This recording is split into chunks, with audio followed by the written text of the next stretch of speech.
शादी के कितना टाइम बाद हमें गायनाकोलॉजिस्ट को विज़िट करना चाहिए? क्योंकि मोस्टली मैंने लोगों में देखा है कि वो फर्स्ट मंथ में ही जो है वो विज़िट करके मेडिकेशन पे जाना चाह रहे हैं प्रेगनेंसी करने के लिए। यस। अच्छा, सबसे पहले तो ये है कि हमें पता हो कि प्रेगनेंसी करनी है या नहीं करनी। ये आपका और आपके हस्बैंड का एक कंबाइंड डिसीजन।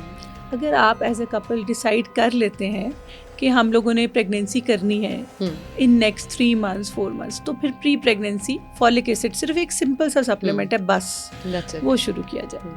और सोशल प्रेशर्स और वैसे प्रेशर्स इतनी जल्दी ना लिए जाए। अगर एक कपल जो है वो 20s में है तो मोर और लेस उसमें कोई बहुत मेजर इशू नहीं होगा। दोनों मियाँ बीवी को टाइम मिलना चाहिए। हर दफ़ा ये नहीं कि एक दफ़ा ही हस्बैंड एंड शादी हुई है और पहले दिन ही बीवी कंसीव कर ले। It doesn't happen like that. तो ओवरऑल ये कहा जाता है कि 80% ऑफ कपल्स जो एक दूसरे के साथ 1 year रहते हैं और कॉन्ट्रासेप्शन नहीं यूज़ कर रहे, they should conceive within 1 year। Okay.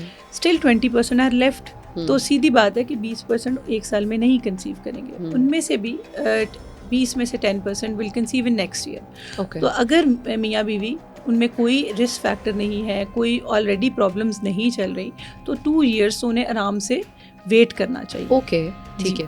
और हमारे यहाँ तो देखने में आता है कि 2 साल तो आपने एक बहुत लंबा अरसा दे दिया है, जिसको हम शायद माँ है, सास है, बेटी है, बहू है, कोई भी है, शायद इतना वेट करने के लिए कोई भी रेडी नहीं है।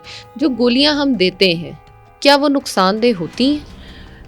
जब प्रेशर्स बहुत ज़्यादा हैं और ऐसे लगता है कि शायद कुछ अरसे के बाद हस्बैंड ने नहीं रहना और हमारे पास 2 महीने हैं, 3 महीने, तब तो शायद कहीं जस्टिफाइड है। ओके। अदरवाइज हम यूजुअली ओवुलेशन इंडक्शन, एग्स बनाने की दवाइयाँ सबसे इजीली प्रिस्क्राइब कर देते हैं। डॉक्टर तक पहुंचने से पहले मेडिकल स्टोर से खुद ही लेके खा चुके होते हैं कि चाची की बेटी फलानी ने ये खाई थी और वो कह रही है उससे मैंने कंसीव किया तो मैं भी खा लूं।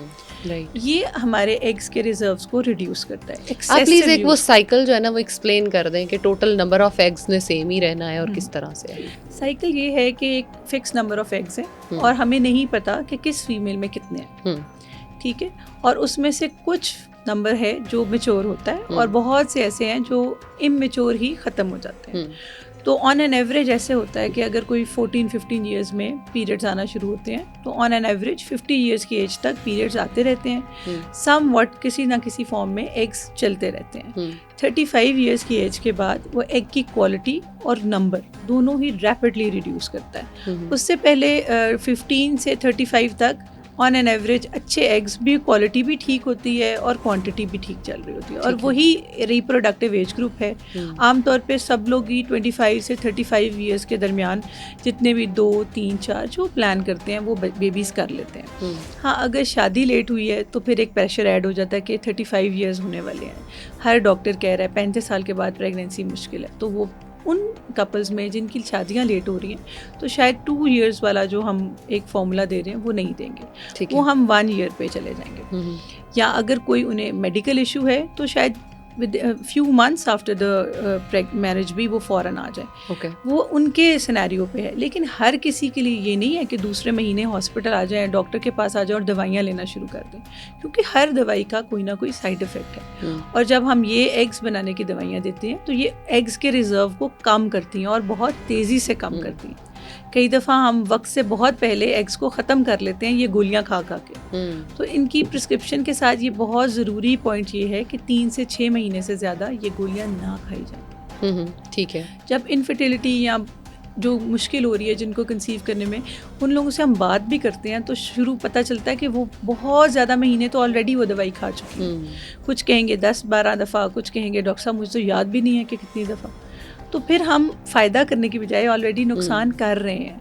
तो एटलीस्ट इतनी अवेयरनेस होनी चाहिए कि ये दवाइयाँ हर किसी के लिए नहीं हैं और ये आप समझना कि आपकी बॉडी टाइप दूसरे की बॉडी टाइप से डिफरेंट है, आपका सिनेरियो, आपकी फैमिली हिस्ट्री, आपकी फैमिली बैकग्राउंड हर दूसरे से डिफरेंट है, आप पे हर गोली असर नहीं करती। और आपका ये भी कहीं पे पता नहीं है हमें कंफर्म कि आप में प्रॉब्लम है। एग्जैक्टली। जब तक हम डायग्नोसिस नहीं बना रहे और जब तक हम इसको कंफर्म नहीं कर रहे कि आपके एग्स में इशू है, हम एग्स बनाने, इम्प्रूव करने वाली दवाइयाँ कैसे ले सकते हैं? डॉक्टर साहिबा, ये तो आप एक बड़ी गलत सी बात कर रही हैं। हमारी सोसाइटी में तो हर मसला औरत में है।